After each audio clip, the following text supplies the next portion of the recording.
The BMC Amy Z Talk and Compuware Modern Mainframe podcasts have joined forces. You can find your favorite episodes from both podcasts, as well as new insight and discussion at soundcloud.com/modern mainframe. Compuware is now BMC Compuware, providing a complete app dev toolkit which enables you to make the mainframe as adaptive as any other platform and start your journey to becoming an autonomous digital enterprise with a mainframe-inclusive DevOps toolchain.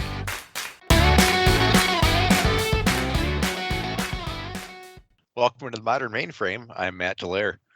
Thanks for joining us for Chapter 2 in our series, Building a Better Software Delivery Platform, in which we discuss some of the disciplines and methods behind modernizing your software platform and maximizing efficiency without sacrificing quality.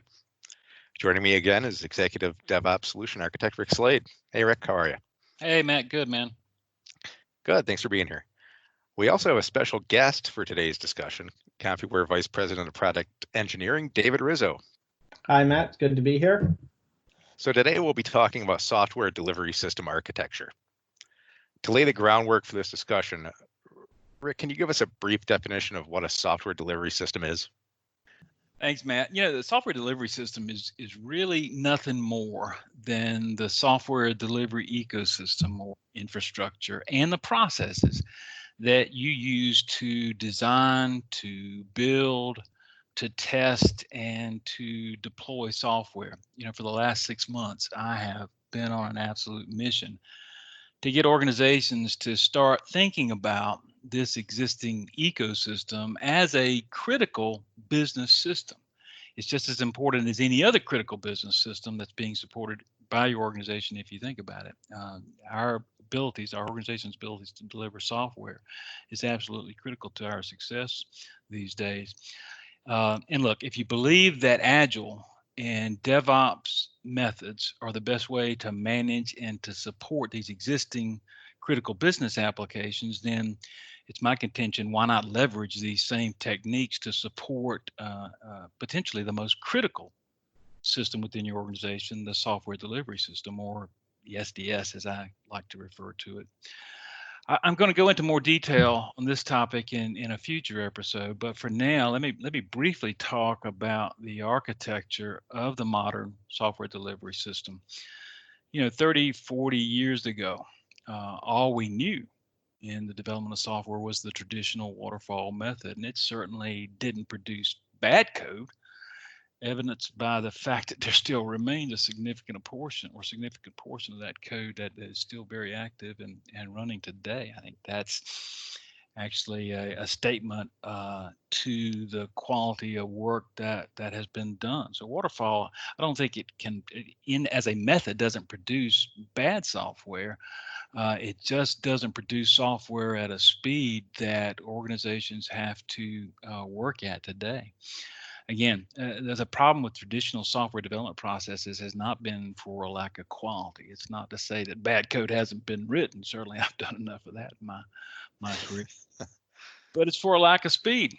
And so why is it unable to produce at a velocity or a level that is needed by organizations today? I think the problem lies in the total cycle time required to deliver. So we have to ask ourselves, what is elongating that cycle time? And the answer varies. My years of software development, what I've seen is a tremendous amount of rework that typically occurs in that overall cycle time. And then you have to ask yourself, what causes that rework? Sure, there's some bad code that is causing that, but also I think a lot of it occurs in miscommunicated and unidentified requirements. Think about it.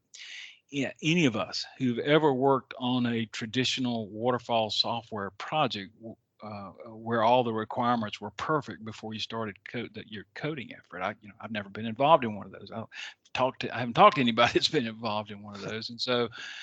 With miscommunicated requirements and unidentified requirements, the tendency to get things wrong and then to have to rework that during the project life cycle is fairly typical, and then that reduces time to do other important things with regard to delivery of software, like testing.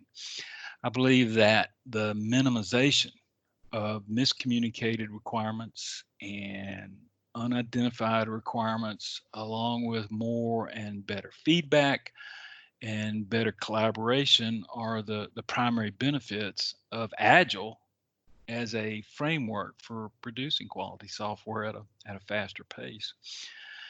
And you can't do this without supporting technologies. Look, there are opportunities throughout the software development lifecycle to gain efficiencies.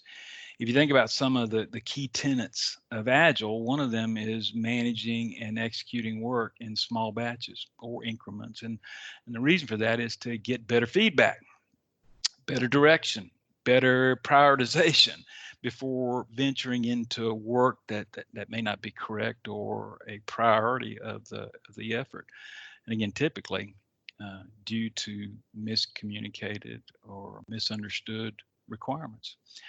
Working in smaller batches or increments may seem counterintuitive to traditional mainframe software developers or development or even maintenance of traditional systems. A lot of times tasks used to modify and to test code changes to existing systems can be significant in scope and complexity, typically is, typically because of the legacy application architectures that are, they're very tightly coupled and linear in design. It makes it hard to segment work with a lot of these systems, but it certainly can be done. Breaking work into smaller units so that it can be completed in 2-week sprints can seem impossible, especially if your hair is the same color of mine and you've been doing quality work for decades in a way that doesn't seem to align with small batches of work when we think about these very large, complex systems. But look, I certainly believe it's possible. I've seen enough of it over the last 15 years to know it can be done. There will always be naysayers that will tell you that it can't be done. And I'll admit, there are certain systems and applications where it will be extremely difficult. But I still believe it can be done based on my experiences over the last 20 years in helping organizations achieve this. Having seen it at customers who originally thought, no way, it does require resetting of attitudes and habits for large system modification work. Fortunately, I think today there are tools that can help us break down that work into smaller chunks, tools that can help us execute the development work, the building process, and even test work in smaller batches, allowing us to do work faster, more often in an iterative style, which I think produces quality code at a higher velocity. And we'll certainly be talking about those technologies in much more detail in subsequent episodes.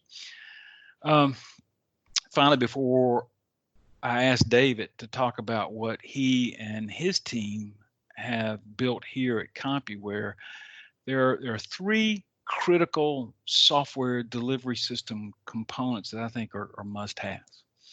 First, it begins with automation. Automation technologies are critical.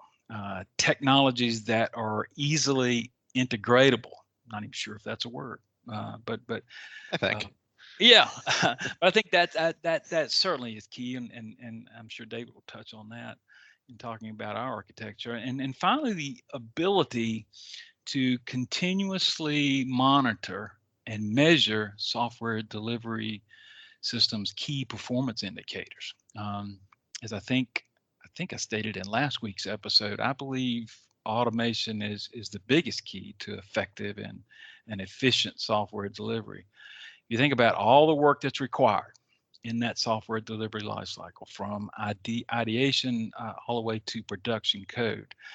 If you think about all that has to be done, a lot of that work can be done by computers, and it's certainly easier to automate if the work is broken into smaller chunks. Think about all the manual effort typically done to test the typical mainframe system, standing up the environment, provisioning test data. Those activities by themselves consume huge amounts of time, and we need to start thinking about how we can automate that work that is performed throughout that software delivery lifecycle. Second, integration, and again, think about all of those activities within that life cycle. Honestly, it requires multiple technologies to support. It can be complex, can be long, and another huge key to success is minimizing the amount of work you have to do to make those tools work together and to move information from one activity to the next within your life cycle. Your software delivery system has to be built leveraging supporting technologies that integrate easily and perform well together. And then finally, measurement.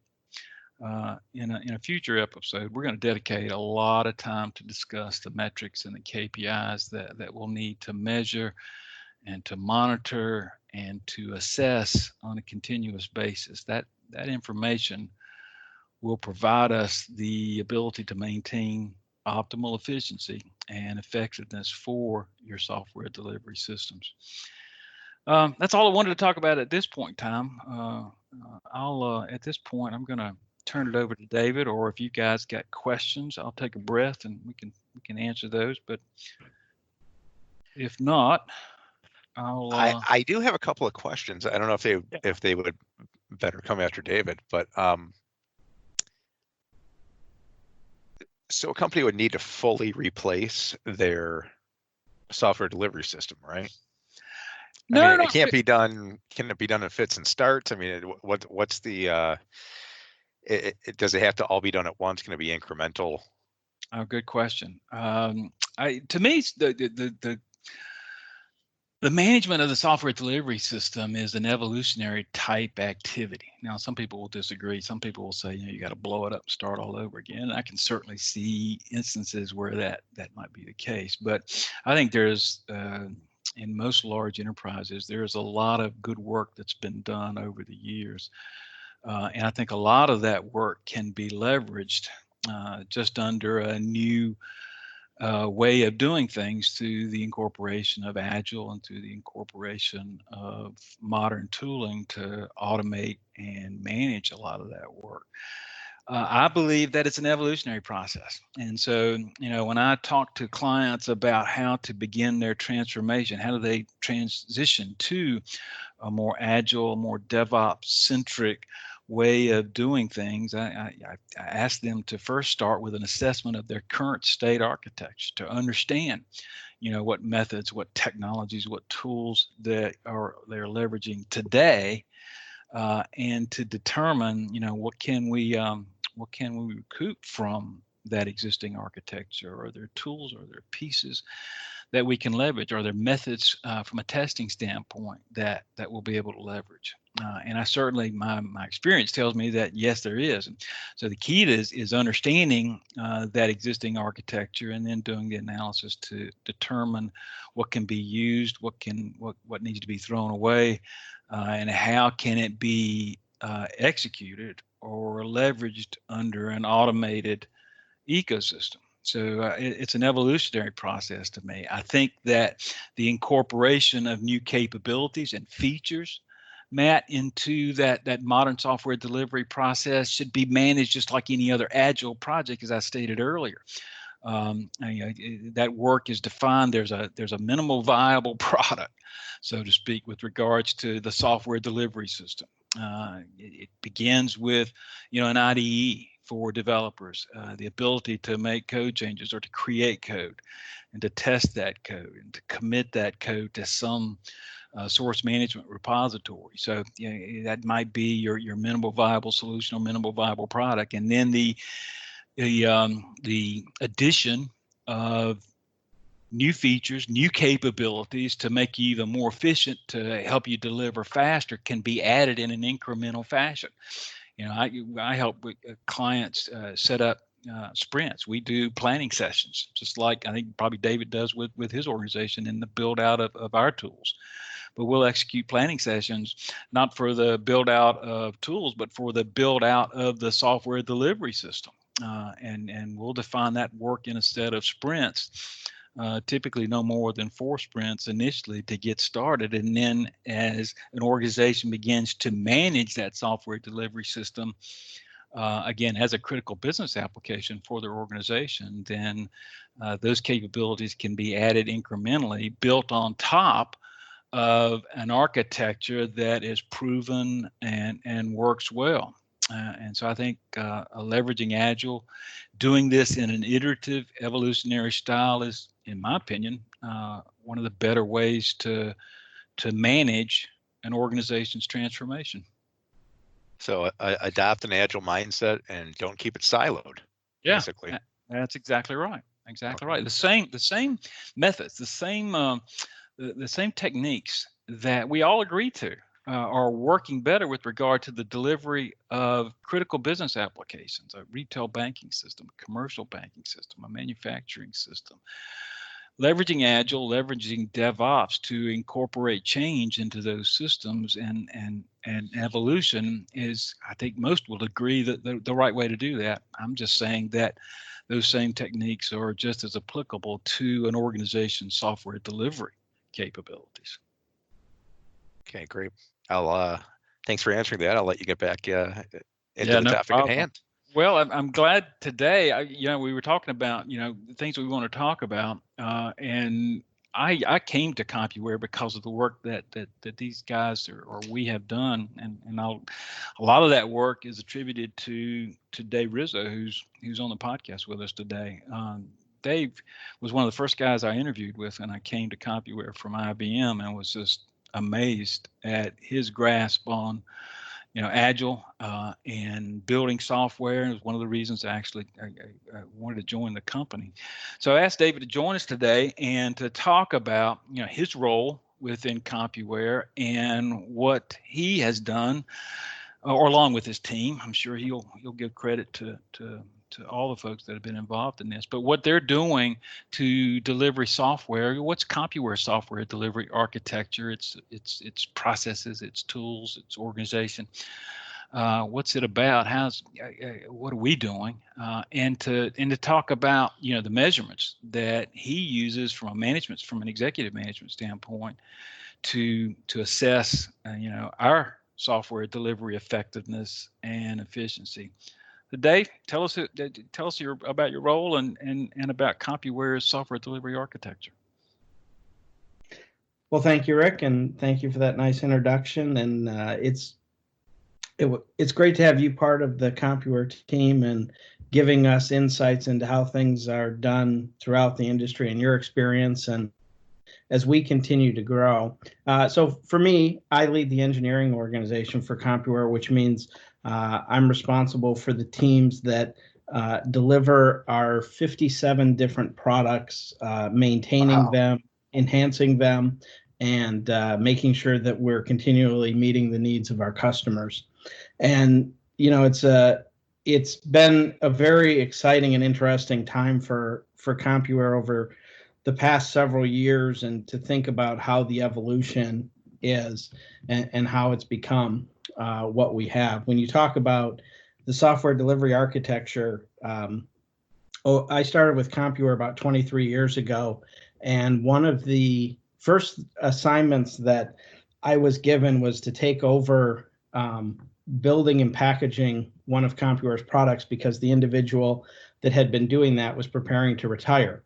And that process, when I started, that 23 years ago, was to deliver on physical cartridge tapes, something very different, very different. But that process to get from all of the coding being done, and you talk about waterfall, and we were all in waterfall, and that waterfall process, there were the distinct phases of waterfall, design, code, test, and then deliver. And, at that time, it was a 2-week process to get from everyone is done coding to getting to a package that could be tested. Yeah, this was after the coding had been done, right? This is code's finished. Now we got to package it up. Exactly, and it was often looked at as, the just something that was done. It was not really important. It just had to happen. And, as we evolve now to, moving 20 years into the future and where we've come, as we went to Agile and we started doing our Agile delivery, one of the things that we made a commitment as a company to deliver every 90 days. And we do, new feature enhancements. We have to make updates to our current technology to keep it current. And we, have to deliver defects and also manage our technical debt. So we look at 4 kinds of work that we're balancing and have to get done. And we do all of that work over the course of to be able to deliver out to our customers a collective package every 90 days. And 6 years ago when we started on that, our goal was to go from making it once a year to doing it 4 times a year every 90 days. And when we looked at that, you talked about the 3 pieces, and the first is automation. You can't say enough about what automation does. As automation can be scary for people because they feel like they won't have any work to do. And as you realize, automating manual processes and processes that just require repetitive work allows you to free up your time to do things that deliver value to your end users. And that's the goal for everybody. I think it's, and as I stated earlier, I think it's probably the key to effective, fast software delivery. And it's not just from the standpoint of producing code faster, but I think it also allows you to take the best practices within your organization. And if you can understand how that work is done in the best way and codify that so that it can be executed automatically, then it also improves your quality. Exactly. So from a Compuware perspective, as we started and we build the process, and we understood that we wanted to continually get better, and we are still always looking to be continually better. So today, we look 6 years later, today at Compuware, every code change that is made in Compuware and approved to move on by a developer after peer review, once that development is done, every night for every product, those code changes are incorporated into a build that goes through a set of automated tests. And ultimately, every morning, we have a package for every product that could be released to our customers and end users if we have one manual process left. There's a few manual, but the big manual process is to press the button to release out to our customers. We still are very cautious about that to make sure goes through, but we're actually getting to a point where that will be where we'll be able to do it automatically using key metrics that come in. But our objectives have been to meet the needs of our customers, to be focused on doing the things that is most important to them to benefit our end users, and do that as efficiently as possible. And what that means is, whenever we do something, once we're done with the coding piece and getting it good from that perspective, my belief and what our goal has been that we should be able to give that update to the customer in a formal package in near real time. Now, obviously, it has to go through testing and so forth, and today we do that overnight. So essentially, any change to a product can be delivered to a customer once the coding is done in less than 24 hours, being fully validated and tested. And how we do that is obviously through a huge amount of automation. And after a developer is done developing the code and we have an internal system that we've built where we move changes through that integrates with ISPW and Bitbucket, our 2 source change management systems, one for mainframe code, one for non-mainframe code. Once they've committed that code in the source change management system and put it to the appropriate level in those systems, everything after that is fully automated. There's no intervention needed to get to the point where we get a report the next morning that gives us a look at the quality. And we have dashboards that tell us for every product, for every test suite that was run, how many tests were run, how many passed, how many failed. And we have criteria set up as to what those numbers need to be to allow us to move that and push it out to our end users if we wanted to do that. And, we use traditional red, yellow, green to look at, certain things are to give us that confidence. And so we use things like I said, between ISPW and Jenkins, or ISPW and Bitbucket, we have Jenkins, which is the orchestrator in the middle, which identifies any changes that were introduced and initiates the automated test suites that need to be run based on the changes that were made and put into the source change management system that day. If no changes were made in a product, we don't run automated tests on it because we'd be testing the same thing as was done previously. So we identify what's changed through Jenkins, and we get feedback using Sonar and other tools. And then we have our HyperStation automated testing tool on the mainframe that executes the scripts on the mainframe that need to be run. Those results are fed back to Sonar. We can get all of that information, so we know all the pass fail rates and look at those. So we have a delivery system that is built, on automation. There's integration between our products when we talk about Topaz and the UI products that interface with the back end products. So that integration of our products requires integration of the process and of the delivery process, so that when we put all the things together, we make sure that we test the changes on the front end side, the back end side, and all of those integrations work together. And a lot of that orchestration is done through Jenkins, and we feed a lot of our results into our Z Advisor product as well.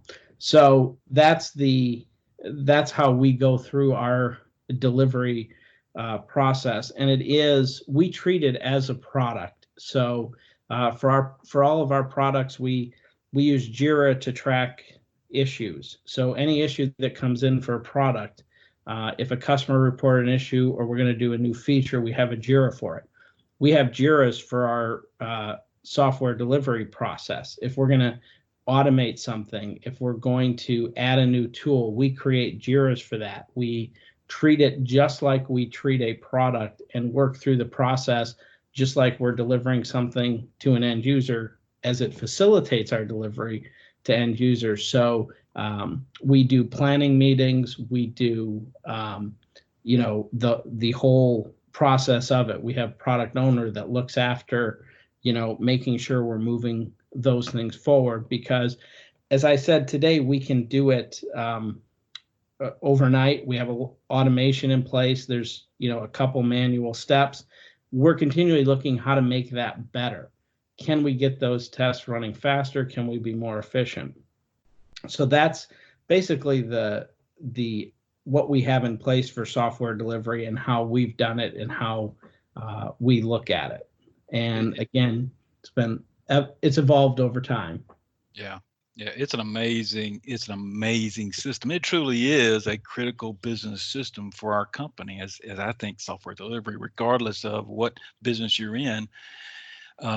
If it's not critical, it should be critical for all organizations, because the use of software to communicate with our customers, with our employees, with our partners is absolutely critical. So what I heard there is we've got in our shop, and again, it can be different depending on the requirements of every shop, but in our shop, we've got a 24-hour continuous integration cycle where developers, they spend their days working on modifications. Those are applied daily, and then as part of an evening batch process, our system takes those changes, does the build, does the appropriate testing, and then delivers or deploys that to potentially, as you said a while ago, a production state. Now, we manage our releases and how that code goes out, but the ability to deliver that code almost real time is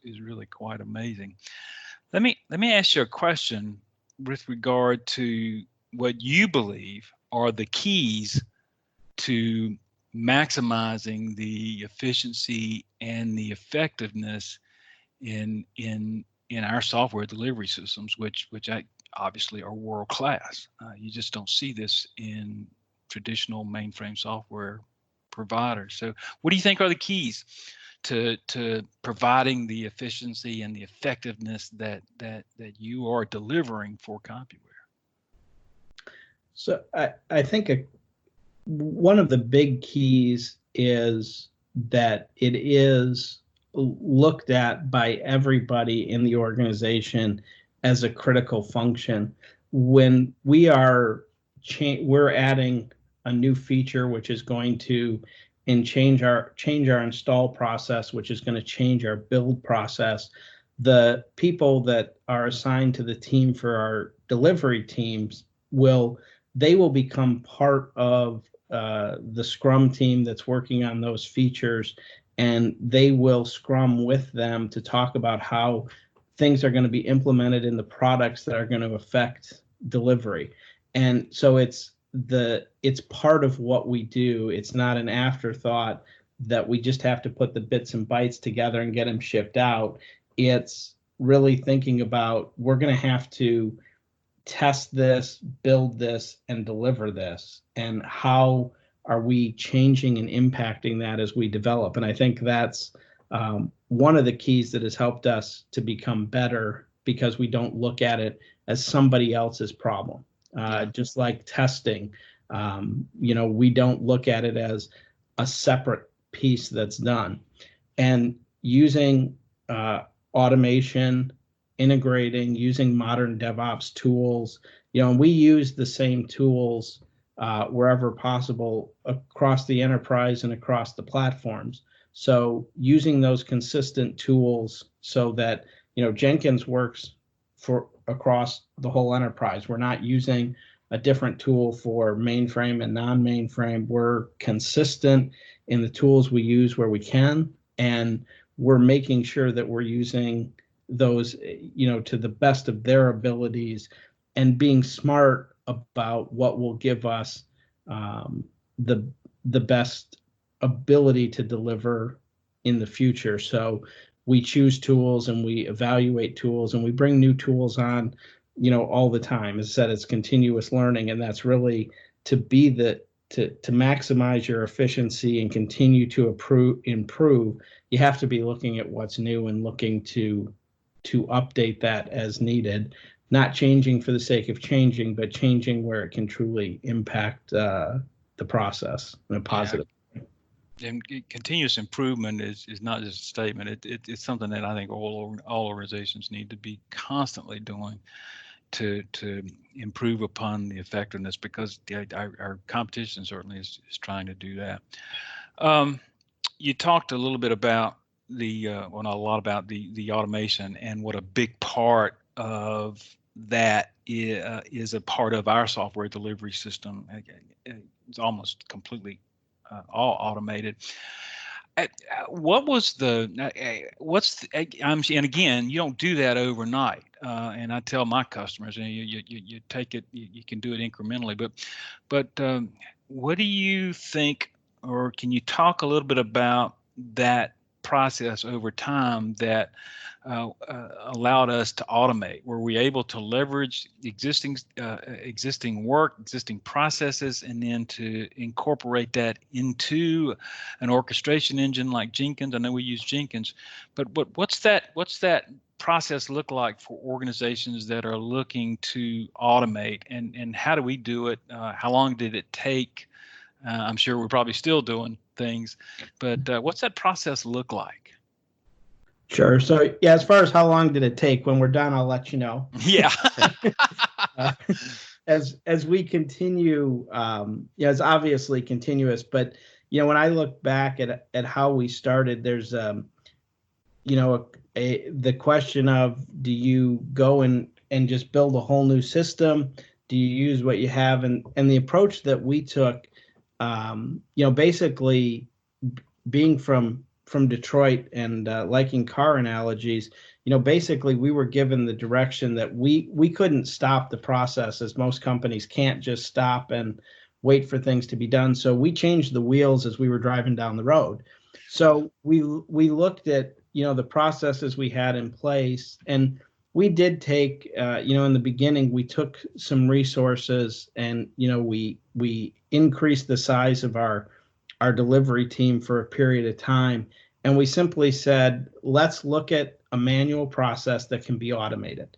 And let's think about what takes us the most time, and can we automate that? And we just went piece by piece to begin to automate what we could, and looking at how we could leverage the resources we had to inject automation. So we did it. It was continuous, and I can today talk about how we deliver, and that's really a process that we've been able to do for about a year now. So it took us a long time to get to that final state, and we did it for us. We talk about products, and we did products at a time, right? We took one or two or a product family, and then we leveraged what we learned, and we built that for others. And the key is really for us to be able to do that was consistency, getting a consistent way to do things. So we don't have, so if over 50 products, we don't have 50 different ways to do it. We looked at which process was going to give us the most efficiency and was what we felt was the best, and we went with it, and then spread it to the other products or where we needed to, so that we could leverage the best practices, because Compuware, like many mainframe companies, were siloed, and we were working in siloed ways. So we took the best practices, implemented them as rapidly as we could to meet the needs, and get us to that, where we are today. And we always look at things in terms of, let's just be a little better tomorrow than we are today. We didn't set out with a goal 5 years, 6 years ago. I didn't say, I want less than 24-hour turnaround on, a fix to get out fully tested.